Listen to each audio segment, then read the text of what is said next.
Test. Ja.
Test.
D'où provient le lait Kinder?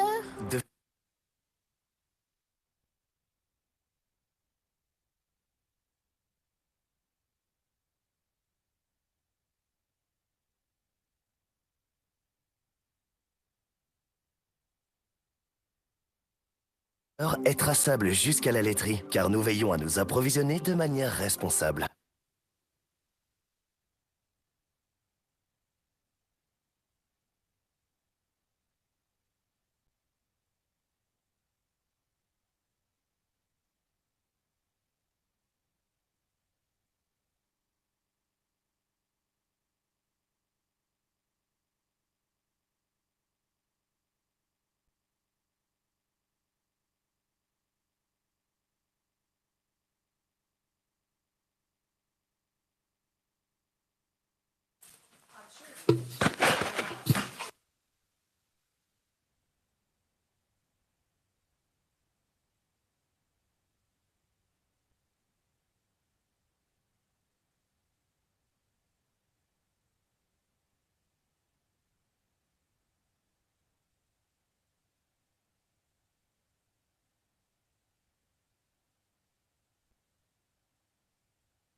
We're just waiting a couple of minutes to see if everything is okay with the connection.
Okay, I think we can start in the meantime. Welcome, everyone. Welcome to all our esteemed guests, speakers, and all those who took the time to come with us today and be present at the event, as well as those who are actually attending online. I know some of you who are here present today are coming from far away, so thank you so much for being here with us. I would like to thank Katarina Rinzema, who's the Vice Chair of the Child Rights Intergroup, for hosting this very timely event and for her personal commitment on this very topic. I want to thank particularly Protect Children from Finland for their leadership and their groundbreaking research. I think I speak for everyone when I say that in this space, in the fight against child sexual abuse, we desperately need data and figures. So I really very much welcome and thank you for this leadership and commitment. The figures gathered by Protect Children, as we will see today, are appalling. But once again, I think it's very important that you guys came up with those important figures and data, so that will help the legislators here to make informed policy choices and as well informed legislation that are actually meant to address this very problem that we have in society. We know the perpetrators have go where children are and have gone to great length to recruit always new victims. And unfortunately, I think we can say that I always kind of a step ahead of all of us, in fact. And we are lagging a bit behind. I understand that this is a very uncomfortable topic to talk about, and we would rather pretend that this is child sexual abuse and child sexual exploitation does not really exist, it's not that big of a problem, doesn't involve anyone, something happened far away, something far removed. I understand that, but unfortunately the research, as we will see, say otherwise. And now we have, proofs that in fact this is getting serious and more present, unfortunately. As we know as well, the Council of Europe recently conducted a study that says that 1 out of 5 children in Europe is in fact victim of child sexual abuse in their life. So against this scenario, which is already dire, I think that the only way possible, the only way is in fact through legislation and through a robust regulatory framework, if we really want to bring about real change in this ecosystem. Again, now, without further ado, I'll leave the floor first to Katarina for her welcoming and remarks, and then we will move forward, and then we will hear the findings of this important and groundbreaking piece of research. Thank you so much. Thank you, Emilio. If there's one champion in the room for the last 2 years I had the pleasure of working with, it's you as our Secretary General. The Children's Rights Intergroup consists of more than 120 members, cross-party, cross-political group, cross-country. So I think also in the future, it's a tremendous platform. I invite all of you stakeholders to work with, really, because I know it's not always easy to reach MEPs. They get 250 emails a day. So I think it's very important that you find the right entrance and the right navigation power. So I think via Emilio or via my office, please feel all welcome. Also, I'm delighted to host you today, Protect Children, because indeed, as Emilio said, I think it's groundbreaking. And being at the forefront and being the front runner is not always a easy position, but you've done it. So I think that's pretty brave and audacious. So I can't wait to see the findings, but I know it will be maybe hard for us to digest, but at the same time, it's super important. So thanks for all the hard work and the bravery. And I believe that the findings will be published just after this event. Is that correct? Okay, or about in the same time. So you'll also be able to find it digitally and share it with your own network. I think your piece of research shows a clear and unquestionable snapshot of how tech companies have facilitated the proliferation of CSAM. And our English-speaking friends call it the tech-facilitated child sex abuse. And is there any better term to summarize the magnitude of this problem and the gravity of the challenges? So we'll hear today your key findings of the research. And I think that dealing with CSAM is also for lawmakers a long time not been really in the spotlight. I just had some conversations also with you about victims not being heard, the voice of victims often hard to grasp.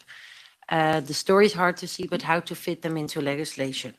Well, I think many jurisdictions now around the world have finally woken up.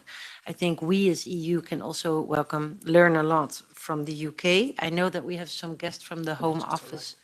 I know that we have some guests from the Home Office today with us who just arrived. So thank you very much. We're just at the beginning of our event, so you're timely.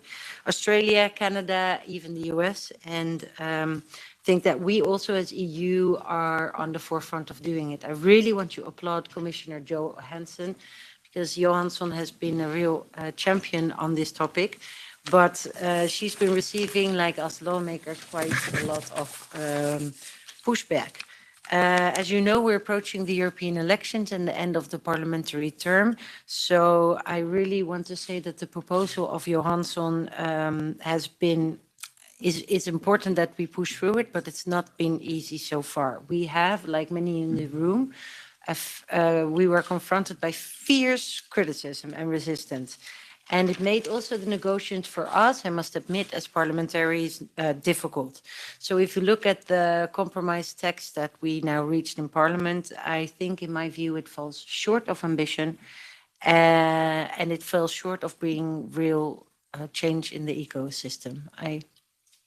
I'm just being honest with you if I look back at all the work that we've done. So, but the good news is we still have time to make it right and ensure that the Council comes up with a strong general approach. I think that what is important, I don't need to tell you, but all the material should be detected of CSAM. So the known, unknown, and the grooming, reporting to the EU Centre for all these types, and also remove all the CSAM from the web. I was for some of you who don't had interaction with me before, was the spokesperson for the Renew Group on this piece of legislation from an internal market perspective. I think that's where we did already a pretty good job. But then when moving forward to the LIBE committee, things got really difficult. I managed to get in a number of amendments, especially on the age verification to be made mandatory, but we didn't manage to make them included in the final text, which I also want to apologize for, because it was our effort and our intentions were not like that. Just being honest today, but I guess that's being Dutch as well. So what is important about this bill is that it really puts victims at the center. And it will, of course, mandate the online communication services to embed safety by design tools and make it a responsibility, obliging them to put their house in order. As we know, but a lot of consumers or users don't know, that it can often be also a business model because it generates clicks and it generates money. So I think this is a narrative. It doesn't account for all hosting providers, of course. So let's not be blaming everyone, because I'm pro-business. But I do think that the fact that it's generating also a lot of money should be put more at the front of what we're doing. I think it's important. I will keep it short because it's also, we're here also for you. But I think that I want to say also to all victims that you rest assured that we have not forgotten you, and that this piece of legislation is really to put the victims at the center. I know there are some victim organizations also present here today, so thank you for your bravery to be here. And we will ensure that perpetrators around the world will not be able to find refuge in anonymity, and we will go relentlessly after them. Thank you. Now up for you.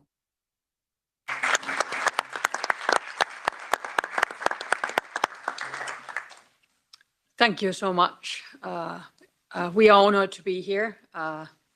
I'm a co-founder, executive director, senior specialist and psychotherapist at Protect Children. I'm here together with my fantastic colleagues. We are a non-governmental, non-profit organization based in Helsinki. We work globally with our research-based holistic method to end sexual violence against children, especially online child sexual abuse and exploitation. We Protect Children together with Intergroup of Children's Rights and members of the Parliament wanted to organize this event because we are facing the global pandemic of online child sexual abuse and exploitation. And unfortunately, like our research will clearly show, digital environments have become a safe haven for child sexual offenders.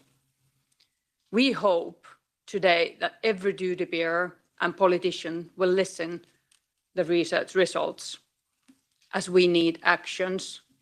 We need actions to stop this pandemic.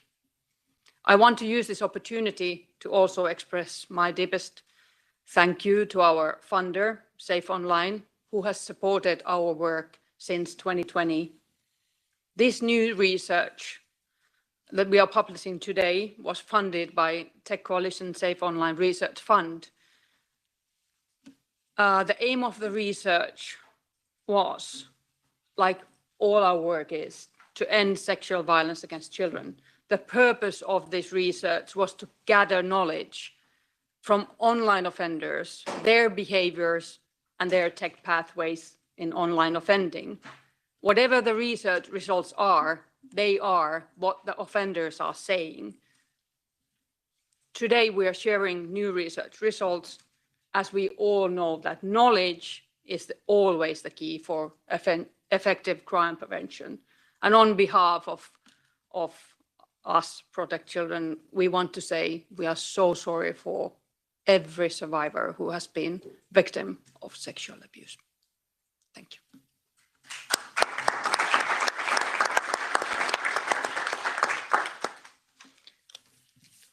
So we are here to publish this research report. And we, Protect Children, we work with the holistic research-based method. We are not well known. We are quite tiny organization based in Helsinki. So I would like to kind of give a small example of what we do. We fight hard, and we are a small organization, we are mighty. Everything we do is based on research, everything. But of course, we analyze child sexual abuse material in Project Arachnid, led by the fantastic Canadian Centre for Child Protection. Our team has analyzed 1.6 million images of child sexual abuse since 2020. I have analyzed child sexual abuse over 10 years, and I have seen the difference, what has happened. And it is a pandemic. It is a crisis. It's a public health crisis. So the knowledge what we learn through our research-based holistic work and what we do with that, we train professionals, social and health sector, law enforcement, prosecutors, judges, and of course we educate and empower children and young people. What we see is like victims have become younger, young people have mobile phones, and even this is not the tech problem, this is a human behavior problem. We need some actions, we need regulation and legislation. We work together with victims and survivors, and we amplify their voices and wisdom. So based on our ongoing global survivor survey, we have been able to collect invaluable wisdom from survivors. So together with over 11,000 responses from survivors right now, and the survey is ongoing, we will be demanding better rights for victims and survivors and their families. And we will be doing data analysis and research based on this amazing data. We also work and treat families and parents whose children have become victims of sexual violence. So today, when you listen our research results and when you read the report data, it's not just numbers and it's not just statistics. Like millions of child sexual abuse material reports, it's not numbers. Last week, I treated a parent and a young child who was a victim of very severe child sexual abuse online and crime. One victim, one mother, child sexual abuse material, not a number, not the statistics. They were both victims of severe trauma, immense pain, suffering, never just numbers. So of course, with our holistic approach, we also need to do offender-based prevention. So we conduct research and innovate offender-focused prevention measures and treatment.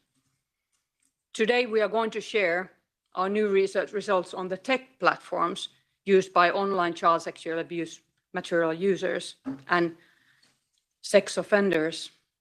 My fantastic colleagues will share the new findings. But I will give first a little bit background on the redirection project and data, the data collection that we already launched 2020. Our goal was to learn more about how to prevent sexual crimes against children. We wanted to know more about the offenders, their behavior patterns, the habits, the current undetected online offenders, not those who are convicted and in prisons. We wanted to know more about the anonymous, active, non-convicted offenders who are out there every day looking child sexual abuse material online. So our intervention has given valuable information, especially for the law enforcement and for the crime prevention. And today we have over 30,000 responses to that survey that we are also sharing today, the results. 21 languages, 30,000 responses, and there has been 500,000 people clicking the survey links but not answering. Our research and reports provide unprecedented insight into the global pandemic of online child sexual abuse and exploitation. It's my honor to introduce my dear colleague, Protect Children Head of Research Specialist Tseganin. So thank you so much. You will give a thank you so much for this work, and also Deputy Director, Legal Specialist Anna. I don't have words to thank you, so thank you.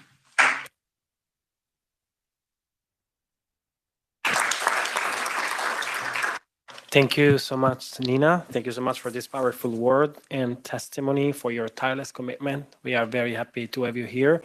And yes, small, but definitely strong. So I really want to commend for the tremendous amount of work that you've all put into this piece of research. You were saying pandemic, public health. Those are actually times that very much resonate to us here in the European Intergroup on Children's Rights. And despite the multiple attempts, as I said in my introduction, to minimize the scourge of this very problem, your research project clearly shows otherwise. I just want to add that this is a very timely event, and I want to reassure you that not only, as Katarina was mentioning, there is still room of improvement for us, and we are hoping for the Council to come up with a strong general approach on the regulation to prevent and combat child sexual abuse. But there is also another piece of legislation that recently the Commission has also the recast of the Directive 93/2011, which is a criminal law instrument where I'm pretty sure that we will fight to include some of the recommendations included as well for the victim protection. Thank you so much. Thank you so much. And thank you, Nina. Good afternoon, everyone. My name is Tegan Insel, and I'm the Head of Research at Protect Children. Before I present the results of our latest research to you, I also want to thank our incredible research team who are currently watching, hopefully, the live stream back from Finland. So Valeria Soloveva and Eva Diaz-Bedenko, thank you so much for your contribution and your hard work.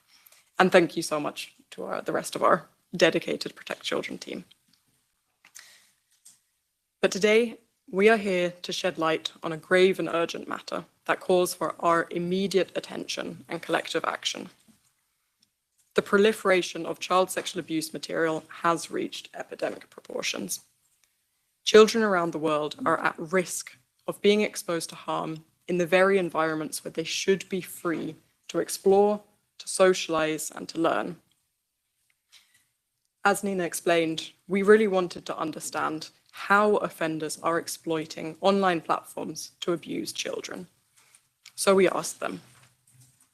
The research we are conducting is revealing how offenders utilize these platforms to view and to share CSAM, and also to find and contact children online.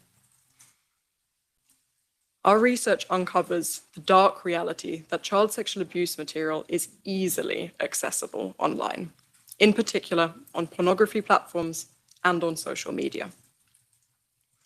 One offender who responded to our survey told us that it takes less than 1 minute to find this kind of content. This content should not be accessible anywhere, let alone should it take such little time and effort to access it. The ease of access to CSAM highlights the vast number of victims and survivors subjected to abuse, who face ongoing victimization each time their images and videos circulate online. The availability of CSAM also puts all online users, including children and including young people, at risk of involuntary exposure to harmful content. To stumble across this kind of content, it is shocking, it can be traumatizing, but recent research has also shown that it may lead to the onset of harmful sexual behavior. So by tackling the spread of CSAM online, we are not only protecting victims and survivors from re-victimization, but we may also be taking vital steps to prevent future abuse and harm. Child sexual abuse material is not only passively available and accessible online, but offenders are actively exploiting popular online platforms to view and share the material. When we asked offenders which platforms they use to find and share CSAM, 1 in 3 respondents said that alongside using the dark web to search for CSAM, they have also used popular social media platforms. There is an unfortunate but unmistakable overlap between these platforms that they use and the platforms that are most popular among children and young people today. Another third of respondents said they view and share CSAM on messaging apps. Nearly all the messaging apps mentioned are end-to-end encrypted. This provides perpetrators with a safe haven for their offending, as they feel safe and secure that they are not being detected, enabling them to continue committing crimes against children. We have found that if offenders view images and videos depicting sexual abuse against children, they are at a high risk of seeking direct contact with children. We found that 40% of respondents to our survey admitted that they have contacted a child after viewing CSAM, so there is a direct link. In our recent research, we wanted to understand how this contact takes place, and we found overwhelmingly it starts online. This contact online is enabled by the gaps in safety policies on social media and online games. And offenders are exploiting these gaps. They find them and they know how to exploit them. They are also enabled by the privacy and security that is offered by end-to-end encryption in messaging services. These findings underscore the need to close these gaps and reinforce the safeguards that protect children online. As Nina said, these findings are not just statistics. They are a wake-up call for action for all of us. They represent real children, real survivors, suffering unimaginable harm. Each number in our data is a life altered, a childhood that has been stolen, and a future that is irreversibly changed. But let us also see the opportunity for change. Our research is not only here to highlight the problem, it is a roadmap for solutions. We underscore the need for a multifaceted approach to safeguard children online. This epidemic requires commitment and it requires investment from not only the tech industry, but from law enforcement and from civil society alike. Ultimately, these efforts must be complemented by robust and comprehensive legislation. My colleague, Anna Ovaska, will speak more about what we hope to see in response to this research. Thank you so much.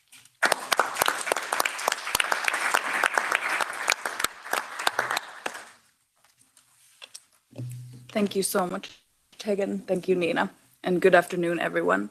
My name is Anna Ovaska. I'm Deputy Director and Legal Specialist here at Protect Children. Before I get started, I also wanted to echo my biggest thank you to our incredible team, as well as our research team, rest of our research team who are watching live. Thank you, Valeria and Eva. I also wanted to highlight that we're all here today for the same reason, because we all want to protect children from sexual violence online. I strongly believe that it's crucial for all of us to work together. Civil society, tech companies, law enforcement, decision makers, members of the media, and everyone else who have joined us today. Thank you for being here for the children. Based on our findings that Tegan just laid out, we formulated some recommendations to support technology companies in their ongoing efforts to prevent sexual violence against children online. We call on tech companies to build and develop platforms with a children's rights by design approach. We ask for tech companies to ensure the availability and accessibility of online safety resources and information for children. We strongly urge technology companies to effectively and proactively detect, report, and remove child sexual abuse material, as well as other forms of sexual violence against children, including grooming. We call on technology companies to implement deterrence and perpetration prevention measures, as well as to ensure robust and proportionate age assurance measures on their platforms. I'm going to delve into a couple of these recommendations now. When it comes to building and developing platforms in the first place, children's rights and safety must be at the forefront, and children's rights must always be prioritized over profit. It's important that tech companies come together and share their good practices with one another, and I wanted to highlight the work of the Tech Coalition in doing this. They allow for tech companies to come together, share their good practices with one another, as well as fund research such as ours. So thank you once more for Tech Coalition for your work. So when designing platforms with a children's rights by design approach, it becomes rather clear that end-to-end encrypted platforms should not be implemented, or end-to-end encryption should not be implemented on platforms if it cannot be ensured that children's rights and safety can be guaranteed on these platforms. Like Tegan already said, and Nina already said, end-to-end encrypted platforms are no longer becoming a safe haven for perpetrators. End-to-end encrypted platforms have become a safe haven for perpetrators. And we cannot allow for this to continue. There cannot be an environment in which a perpetrator can commit crimes of sexual violence against children without fears of being caught, without fears of repercussions. We don't allow for this in the physical world, so how are we allowing this online? Furthermore, like Tegan already highlighted, our research finds that child sexual abuse material is widely available on the surface web. We therefore strongly urge service providers to proactively detect, report, and remove child sexual abuse material on their platforms, as well as other forms of online sexual violence against children. This includes grooming. Furthermore, our research demonstrates that viewing child sexual abuse material often leads to seeking direct contact with a child. Therefore, the rather obvious solution seems to be to remove the material effectively to minimize the risk of an individual coming across the material in the first place, and then potentially going on to commit further offenses against a child. The less material there is, the less likely it is for an individual to stumble across it. It's important to highlight here that the extension of the temporary derogation, which allows for voluntary detection, which was recently passed, is a great temporary solution whilst we wait for the implementation and the adaptation of the proposed CSAM regulation. With all of this being said, I find it to be of utmost importance to highlight that implementing robust safeguards and taking steps towards better safeguarding the rights of children online by one actor, by one platform, by one civil society organization, by one individual is good, is important, is valuable, is vital, and is commendable. But that alone is not enough. We must band together. We must come together, join our efforts. And most importantly, our work must stem from legislation, mandating the minimum standards for our joint work. Our children depend on this joint effort, and we owe it to our children. Thank you.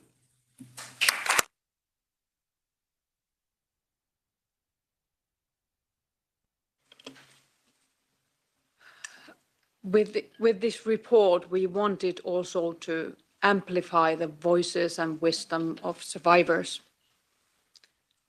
Like I said, we have been honored that the survivors have been responding to our survey. Our survey is up in 23 languages, and already, even we started 4th of November 2023, we have over 11,300 responses. And with this data, we are going to make a difference.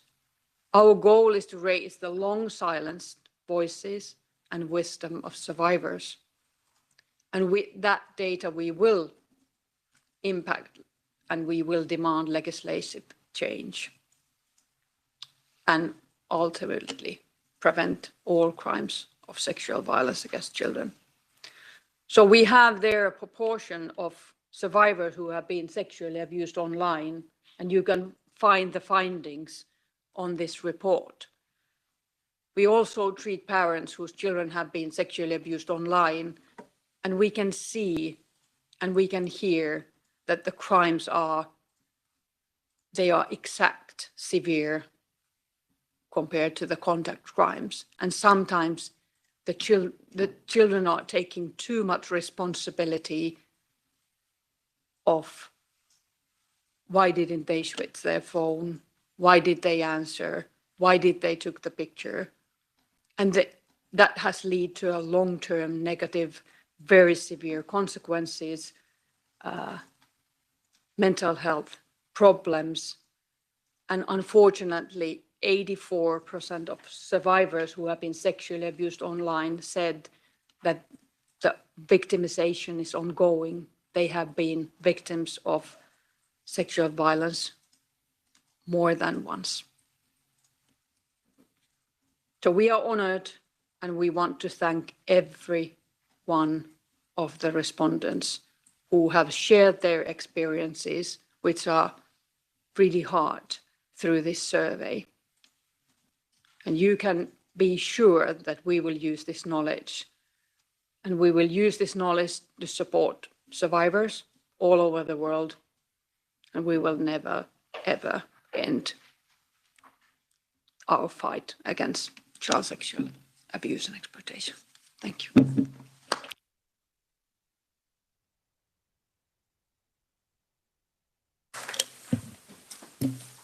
Thank you, Nina and all team, once again. I think you laid it out very clearly. I would want to say that this is shocking. I mean, the results per se are shocking, indeed. But I'm not, am I surprised? I'm not, frankly. Like, that's what we've been saying. That's what many other experts have been telling us all along. There are many things that you mentioned, once again, that was resonating. So, and indeed shocking. So, Tegan, you were saying that there is a direct link between those offenders who are actually watching CSAM to then seek actively direct contact.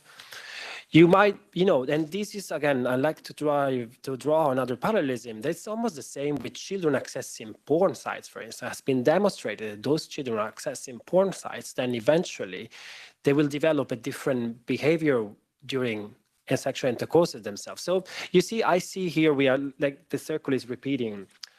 So again, shocking, yes. Surprising, not. That there is all the messaging systems are actually used by these offenders to recruit victims. Again, very important to know, but unfortunately, that's a very, very sad reality.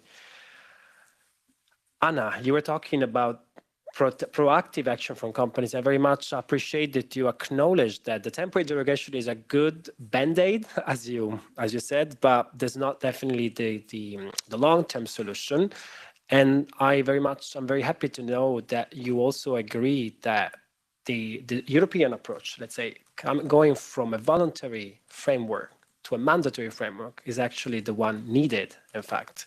It's not enough for companies themselves. And again, not for bashing the company, but it's not just enough for them to be willing to do it proactively.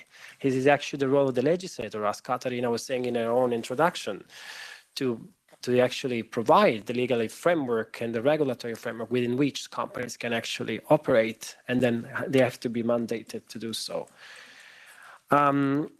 Just another comment on what Tegan said about the end-to-end encryption and what you also said, Anna, very well. You know, end-to-end encryption, we cannot allow for end-to-end encryption to be just used as a blunt excuse to exonerate companies' responsibility to detect CSAM on their platforms.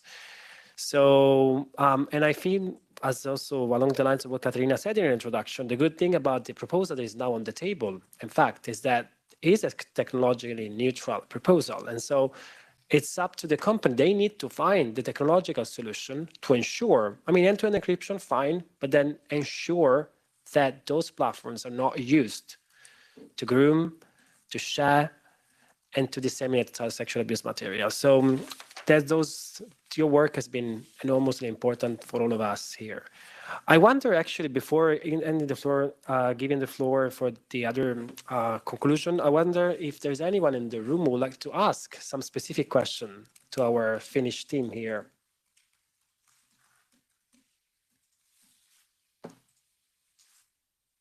Maybe not. Or yes, I don't know. Yes. Oh. I don't know if Katarina, you would like to add a few things as comments about the presentation of these findings. Well, I spoke to some of the participants before who were very curious to see the findings. You also have them here in the book. So it's for me hard to see if maybe there are no questions, but maybe comments. I know Europol is also in the room, industry is in the room. So I think now we have the time for a structured discussion. Otherwise, would be a missed opportunity for us here. Maybe you have comments about how the findings relate to your own work, or where you would have more questions, or where you would need help. Let's use the next 10-15 minutes in a very useful way for that. So please. Yes, go ahead. Thank you for taking the... sorry. Thank you. Emily Harman from OnlyFans. Thank you for the three of you for your valuable research. I've got a question in two parts. Firstly, for Tegan, in terms of the research based on end-to-end encryption, is there any detail in the open-ended responses you've received about whether offenders or potential offenders are targeting end-to-end encryption messaging apps specifically? That's kind of the first part. Thank you. That's a good question. We don't have specific responses that say that that's why they're choosing these apps, but we noticed when we saw the apps that are being used that it's almost all of them that are mentioned that are end-to-end encrypted. So you can sort of draw those conclusions. Of course, there could be other reasons why they're using those, but they are the most secure and privacy-oriented messaging services. So that's the conclusion that we took, that the majority of the apps that are being used do have end-to-end encryption in them.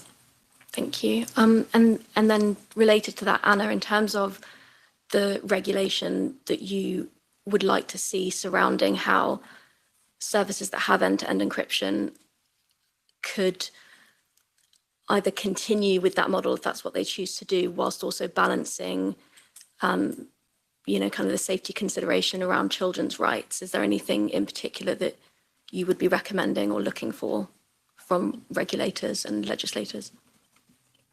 Thank you, Emily, for your question. I guess our main point is not to try to interfere with privacy, but rather to find a balance between privacy and child rights, but most importantly, to ensure that the children's rights will be met on end-to-end encrypted platforms.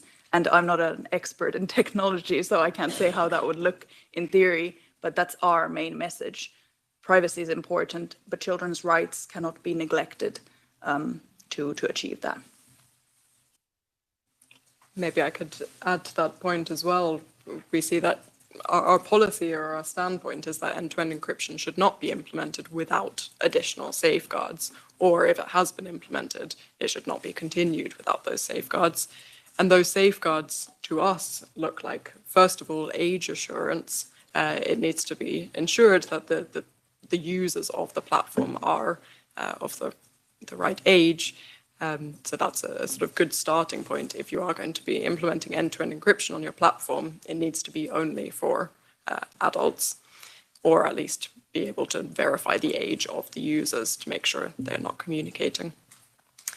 Another sort of safeguard there is enabling some form of detection of CSAM.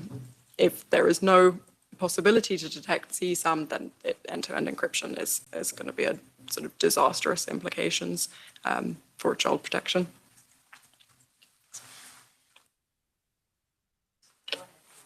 Thanks, Katerina. Sarah Blight from Ofcom, the UK regulator for online safety. Great to be here. And firstly, thank you so much for all the research you've done here. It's a really good timed moment for us in Ofcom. So we have the draft illegal harms consultation out at the moment, and we hope to prepare our first final statement and publish and have our codes of practice for industry to be enacted. So we're really pleased that this data is available now, because we will be able to incorporate it into our evidence base for our first ever industry codes of practice, and also to use to further develop our codes and strengthen our codes over the coming years as well. So thank you very much.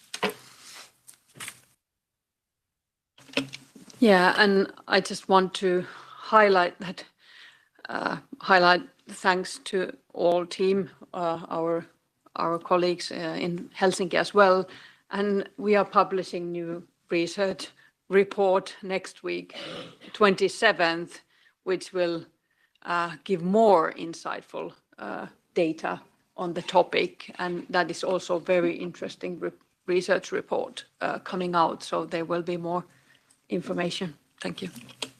Yes, go ahead, please. Thank you. Yes, Mike Fenn from the UK OSCE team. Not so much a question, just more of a comment. I was really interested in the sort of quite high percentage of viewers that went on to contact abuse, and that's particularly interesting for us because we're seeing a massive increase in immersive VR experiences and AI imagery based on children known to the offenders. So this, I think, is crucial, because I think the results of these more immersive experiences, we're not seeing that yet translate into contact abuse. So I think that's an excellent thing to highlight, because I think it just shows us what might be coming around the corner with these more immersive experiences that really will, I believe, truncate that offending pathway from years to potentially months or weeks.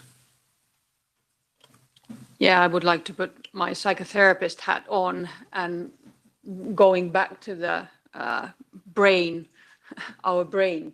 So when we are talking about the AI, child sexual abuse images, so our brain is from the Stone Age. It doesn't recognize, is it an AI image or is it not the AI image? And I want to highlight that our research clearly showed that 40% of those who are viewing child sexual abuse material are contacting children after the viewing it. So when we are faced the massive amount of AI images, it will have the exact same effect, because our brains are from the Stone Age. Our brains haven't done any digital jumps or evolutions. So we will have more problems if we don't get the regulation and legislation. Yes, Daniel, that's your call. Yeah, thank you very much. I think the presentation is good for me. I have to go over all the numbers before it all landed, but there's one thing that speaks out to me, and it's also on the offender prevention. I think there's a lot of prevention to be done by the networks, the social media network providers, but is in the answers that you received after the survey also something to learn, for instance, for law enforcement to do on offender prevention from their side? Because there are initiatives in different crime areas, and maybe we can seek those kind of things into our work as well. Absolutely, and if I can touch on that as well, one of our key findings from this research survey as a whole is the sort of possibility to change these offenders. Of course, many are unwilling and will never potentially change, and then we have to put in place other technical measures to stop their offending. But there are many offenders who say that, yes, I do want to stop, but no, I have not been able to access these resources. Either they're not available or they are not something that I want to use. So I think that really highlights the need to stage those other perpetration prevention interventions, but also the measures to help them change their behavior. And we do see there is a possibility to change. Another Europol question. Thank you. I would like to lean to my colleague Danny on this question, because this is really important statement. 40% after viewing going into contact. I'm dealing with the question of transnational child sex offenders. Those are actually traveling or residing in the areas where they could groom the whole villages or parents, and they would just give the kids away to whatever do with them. I'm not going to repeat and go in details. Do you see any additional rudiments in your study that could we find a way to prevent such offending before traveling, before residing, before joining groups of wannabe educators or wannabe humanitarians or tourists in remote areas, so that we can find also the prevention initiatives here in Europe before they would go out of Europe and do whatever they meant to do. Thank you. I'll let Nina continue. I just wanted to mention that we strongly believe in really low threshold prevention efforts at an early stage, as early as possible. And that's what we do with our redirection self-help program. It's completely anonymous. There's no need to register, etc. One can use it fully by themselves, and that's the sort of low threshold intervention and prevention measures that we strongly advocate for at the earliest possible moment. But I'll let Nina continue. Thank you. As we were targeting those offenders who are using child sexual abuse material, kind of the focus was on those offenders, but we will definitely get more valuable data from survivors, because we were asking from the survivors, so it's a global research. We have from Latin America, we have Kazakhstan, we have Ukraine, all kinds of responses for our survivor survey. So that data will give you more, because we were, of course, asking from survivors about their offenders as well. So that data in the future will be very valuable for the law enforcement. And of course, as we started 2020, and the first survey was what it was. So next week, the report will come out, and we added the questions, we added the new survey, and we added the questions that the law enforcement asked us to do. So yes, next week you will have more data about offenders' gender, offenders' age, what they did before they started to offend. So that report is from us to the law enforcement. Thank you. Thank you. I see a question over there. Please go ahead. Hello, Richard from the NSPCC in the UK. Obviously, I've got a sort of reflection talking about encryption, then a wider question. I suppose my initial reflection is, obviously this is a borderless problem, often facilitated on international networks. One thing that we've seen a lot of from the NSPCC, so we run the UK's child protection helpline called Childline, and we often hear from children who are essentially moved from public areas of the internet to end-to-end encrypted environments by perpetrators to commit that abuse, i.e. to take advantage of the design feature that exists so that they can hide and get away with that crime. And it was just a reflection that on page 17, it was the most frequently used social media platforms to contact children. And the first two are Instagram and Facebook, which are now being end-to-end encrypted. So just that sort of initial reflection of the problem that we're likely to see only increasing. And I suppose just to also point out, this is the reason that why in the UK, we as an organisation fought so hard to keep end-to-end encryption within scope of the Online Safety Act, because we saw it as necessity that there were powers that could exist to tackle abuse and encrypted messages. But I suppose my question after saying all of that was really just to understand, you've obviously had these data sets for years now. I'm just interested in the more recent trends that you're starting to see. What are the new ways that abusers and perpetrators are starting to take advantage? And yeah, just so we can start to consider what those solutions might look like. Sorry, lots there. I think that's firstly a very important point about the use of end-to-end encryption and particularly the sort of new, the trend towards moving towards end-to-end encryption. In terms of our data and the changes that we've seen, so the questions covered in this report, we added only quite recently as part of a new project to try and understand the tech platforms that are being used. In terms of the rest of the survey, we have seen surprisingly consistent results throughout that time, throughout almost 3 years now. And potentially just the age at which the respondents say that they first view CSAM has been getting a little bit younger. So we saw at the beginning that 70% of the respondents say that they were first exposed to the material under the age of 18, that has stayed around the same, but also increased a little bit.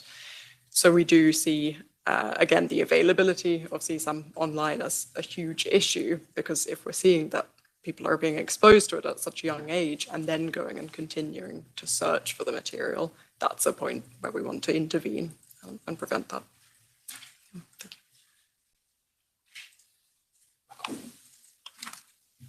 Any comments or questions? Because I think this is becoming a very interesting discussion. Yes, thank you. Go ahead.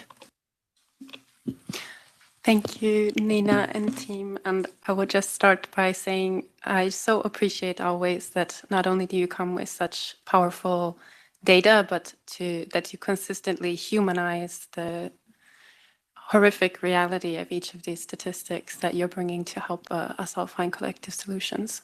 So thank you. And I'm Jessica from the Brave Movement, representing victims and survivors of child sexual violence. I just wanted to ask a clarifying question for the unsurprising to me based on anecdotal experiences with the survivors we represent, but of course shocking statistics about 84% of survivors of online child sexual abuse being subjected on more than one occasion.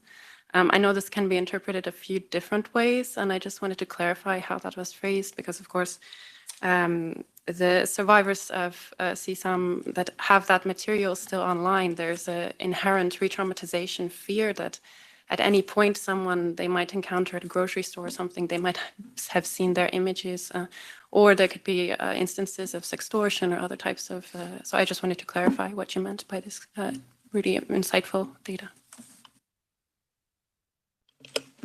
Yes, Tegan can comment more on the research as a head of research, but we have just started to collect the data in November.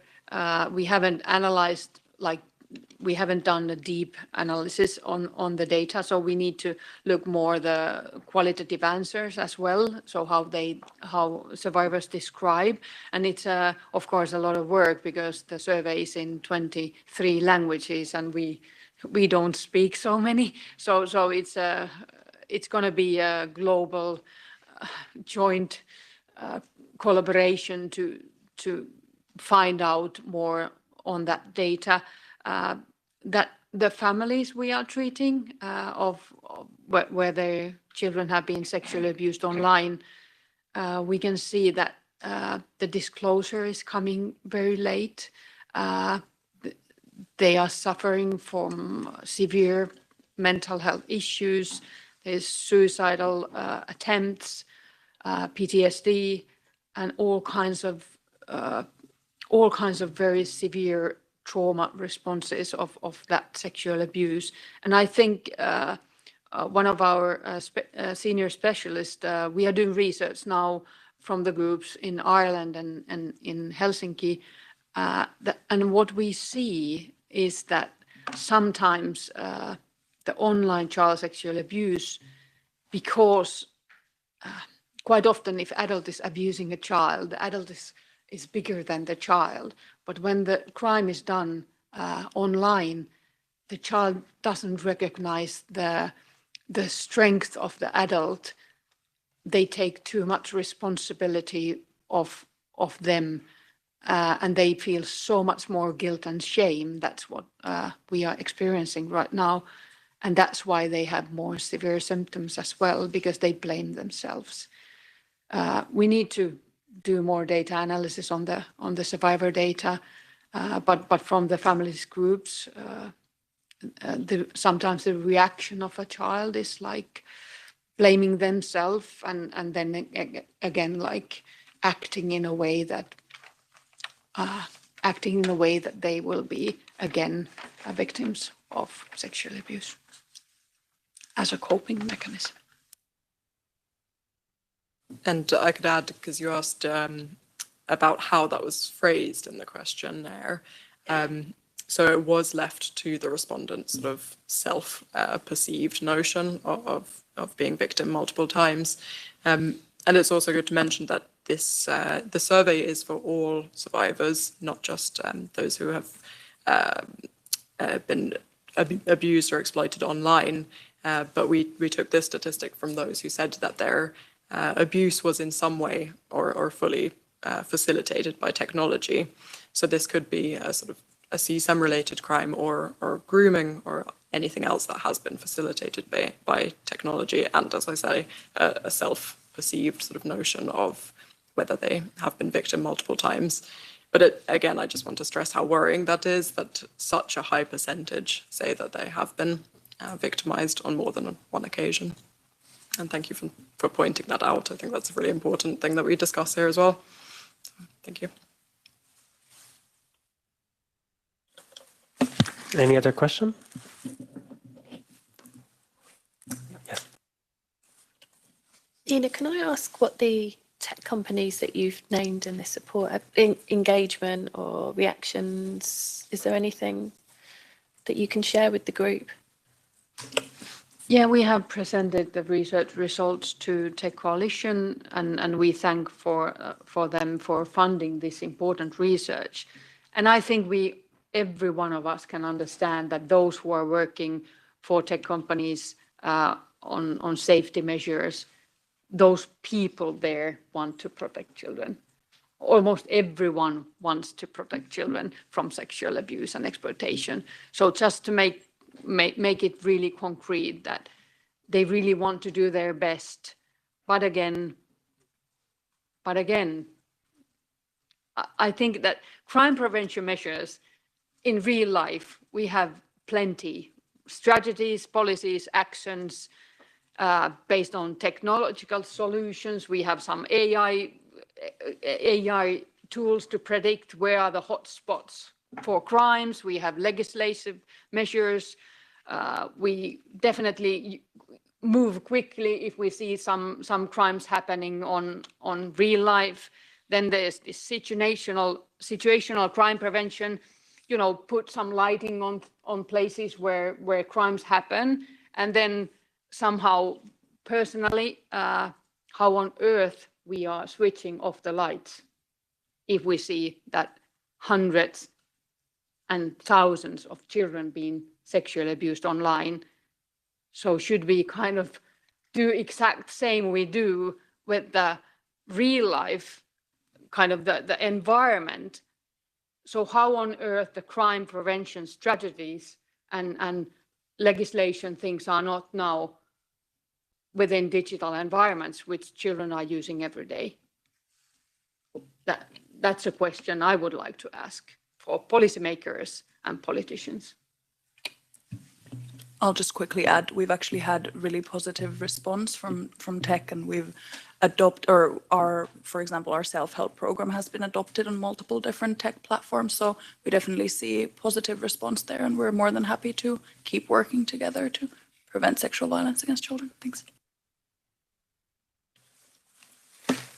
I wonder, not to put anyone specifically on the spot, I know that there are some representatives on the member states in the European Union, no obligation to comment, but I also see some other friends from the European Commission. I don't know if any of my interinstitutional colleagues would like to comment on what has been discussed. Antonio, from the European Commission.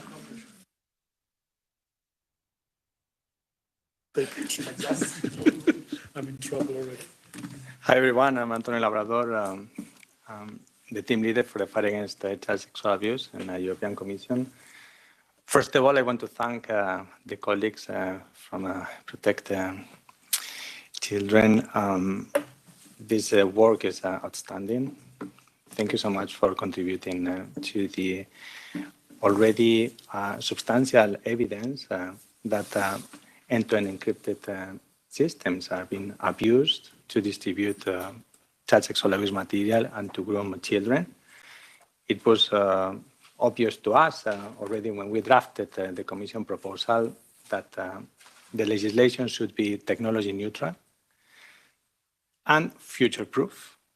And that, of course, includes the technological solutions that relate to end-to-end encryption. The way the negotiations are going, I think it's obvious to everyone that is following them that end-to-end encryption is a contentious issue. We very much hope and we are supporting the co-legislators to make sure that end-to-end encrypted services remain in the scope of the proposal, that the proposal remains technology neutral, because otherwise we will be closing our eyes to the problem. It's not that children will not continue to be abused in those systems after they go into an encrypted. At the core of the Commission proposal, there is the need to balance all the fundamental rights at stake. And we firmly believe that it's possible to ensure the privacy of all users, the privacy of children, and the rest of fundamental rights at stake, notably those of children.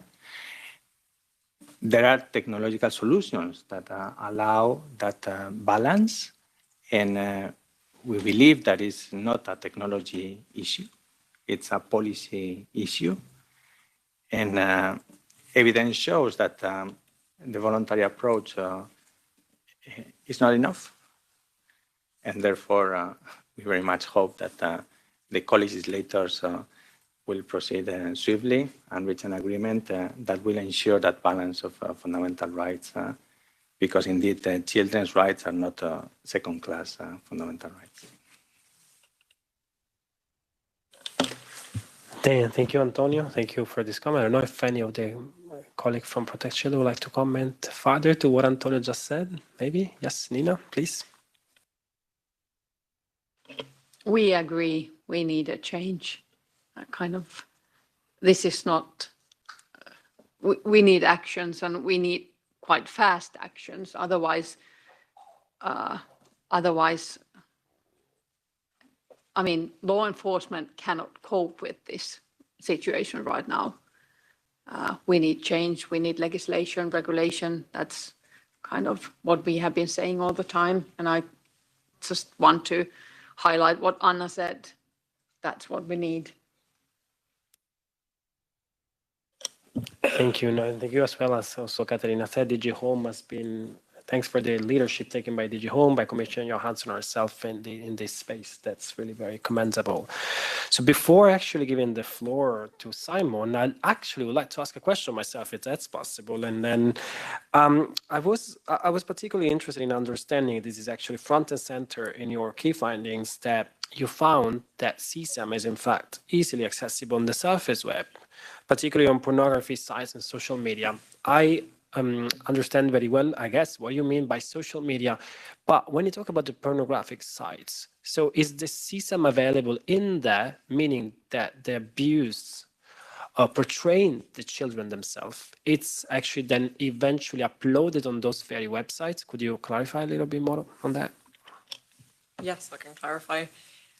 In our research, we asked child sexual abuse material users where they have seen CSAM in other areas other than the dark web.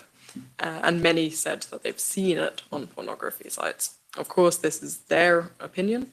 So we cannot necessarily claim that there is child sexual abuse material available on pornography sites. However, other cases, a number of cases and research have found this. So together with this response from the respondents, that is what we are seeing, that the child sexual abuse material is being made available through pornography sites. I see, and maybe just very complementary to that, is it also a material where children, let's say, themselves could upload it on the website, or you did not have any, you don't have any more information on this? You can't maybe not answer this question. We don't have clear information on that. And we do recognize actually very strong, important measures being taken by a lot of pornography sites at the moment. Notably, ALO, or MindGeek, who owns Pornhub, has been taking very strong measures to combat the possibility that anyone under the age of 18 may appear also in videos. So they've recently actually announced these policies for needing consent, as well as age verification for all members who are depicted in the material. So we do recognize those steps being taken, but still we are seeing from the offenders that they are seeing this material in those places. So there's still a need to act. Thank you. Thank you so much. I think I can speak on behalf of everyone here in this room, and most likely as well those attending online, that this has been extremely informative, and we are extremely grateful to the immense and tireless work you guys have been doing. Again, to feed us with those very much looked after and desperately need of data and research on this very important and yet daring topic. So now, to draw it to a close, I'll give the floor to Simon Bailey, who is the expert advisor to Protect Children, and also the Director of Strategic Engagement of Child Rescue Coalition and the Chair of PEER. Please, Simon. Antonio, thank you very much. Katerina, thank you for giving me the opportunity to speak this afternoon. It's an honour and a privilege to be here as the expert advisor to Protect Children. It's a privilege to work with Nina, Tegan and Anna and the team in Finland, and to share some reflections upon their report, the evidence that they have gathered, that are presented this afternoon, and to draw together some of the really important statements that have been made this afternoon, because I think some very important statements have been made. And I would also like just to reiterate the thanks to the Tech Coalition and to the Safe Online Fund for having the courage to commission this research. I think it's truly shone a light on the scale of the problem that we all face. And we are unequivocally facing a public health crisis. In the United Kingdom from 2014, we tried to arrest our way out of the problem. And it became very clear, very quickly, that it was simply not possible to be able to do that. 1,000 offenders arrested a month, over 1,000 children protected every month, but still the numbers grew and grew. So we are facing a public health crisis. And as we face that public health crisis, we should never, ever forget at the heart of this are a horrific set of numbers. And those numbers are very, very easily trips off the tongue. They're very easily put into headlines. But behind every one of those numbers is a victim. Can I just ask you all to reflect on what it must be like if you are a parent and you get a phone call from your child's school, and your child is 11 or 12 years of age, and it's the safeguarding, the person responsible for child protection in your school. And they phone you up and they say, please could you come into the school? We have an urgent matter to discuss with you. And you go into that school, and the school then tells you that they have an electronic device, and on that electronic device are the most appalling images of your child abusing themselves, because it then transpires that they've been groomed, they've been blackmailed, and they've been forced to violate themselves in the most appalling way. And as a parent, how do you ever deal with that trauma? How does your child ever deal with that trauma? And then at the other end of the spectrum, how can it be that 20 years on from abusive images having been taken of you as a child, those images are still in circulation? They're still readily available. And appallingly, those victims are now being hunted and sought and talked about on some of the channels that we've been referring to this afternoon to identify what they look like now. What do their lives look like now? So those women, and it is predominantly women, continue to suffer. They suffer the trauma of somebody looking at them in the street, and then they then think, do you recognize me because of the images of abuse that you have seen of me in an online space. I'm not sure that anybody can ever imagine what that must be like. And imagine being those parents, your own trauma, but then having to deal with the trauma that your child has then suffered. We've talked a lot about tech today. And let's be very, very clear. This is a tech-enabled, tech-facilitated problem. Go back to the 1990s, there were no more than tens of thousands, which is way too many, but there were no more than tens of thousands of indecent images of children in circulation. There are now tens of millions. And the age of the victims is getting younger, and the levels of abuse that they are being subjected to is getting worse. Now, as tech industry has grown and grown, I would like to think that the software designers, the owners of these companies, never ever imagined that they were creating the tools that will facilitate abuse. But what this report has shown unequivocally, and it just reinforces what we have already known now for decades, is that tech is being abused. It's being used to facilitate abuse. And in some cases, the algorithms that are being deployed encourage abuse. And some of the behaviors that we are now having to come to terms with in society are now being driven by the implications and the impact of what young people are now viewing online and what offenders are able to achieve. And the tech industry has had to come to terms with this dilemma. How do we now respond to the growing concerns, the growing numbers of people that are abusing our technology to abuse children? So they come up with plausible deniability. Plausible deniability in the name of end-to-end encryption because privacy matters. Well, privacy does matter. It matters to us all. We want our data protected. We want our privacy protected. But our data and privacy being protected cannot come at the cost of children being subjected to abuse. And I just want to just paint a little bit of a picture of what's taking place in end-to-end encrypted chat rooms. Based upon the work that we have done at the Policing Institute for the East Region and within Child Rescue Coalition, I can tell you firsthand that end-to-end encrypted chat rooms are now the preferred domain of people seeking to abuse children. They are now routinely uploading and sharing new imagery, and too much of that imagery is being taken within the family environment. They feel confident, they feel safe, they talk openly about the abuse, how to facilitate abuse, and how they encourage each other to do it. And I mean encourage others to do it.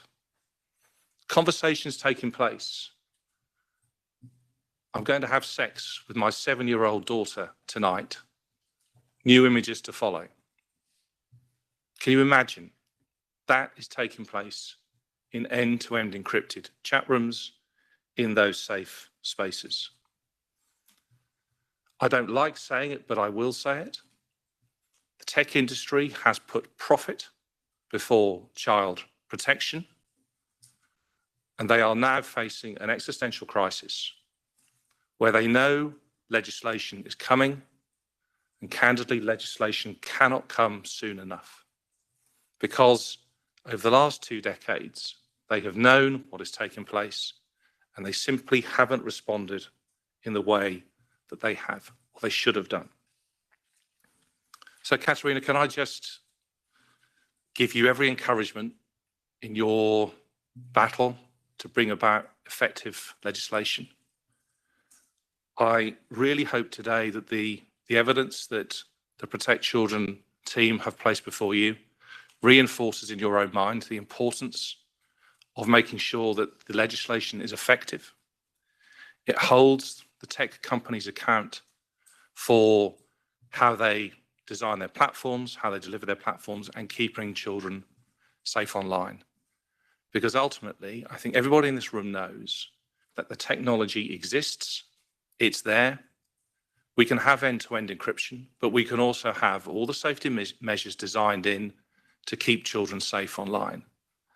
And the tech companies should have an overwhelming responsibility to ensure that the safety for children is woven into their strategies, into their policies, into the development of their technology.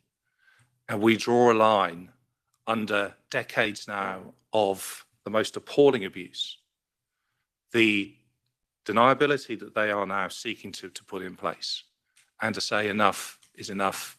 And actually the legislation that we are now talking about is going to be essential to ensure that children can go online, children can be safe in an online space, parents can relax a little about what their children are doing online, and we can all look back for years to come and say, actually, this was a seminal moment, a critical moment in the fight against online abuse.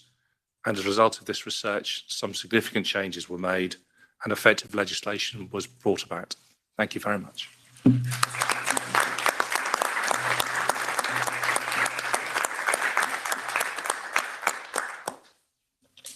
Thank you so much, Simon, also ending on such a powerful call on the legislator here. I'm pretty sure that it was had. Your research has been absolutely taken into account, and I hope, like I said, this actually is very timely moment. And yes, thank you so much. And I want to really thank as well those who attended online and all the speakers and the guests and the people who are here today with us. Thank you so much.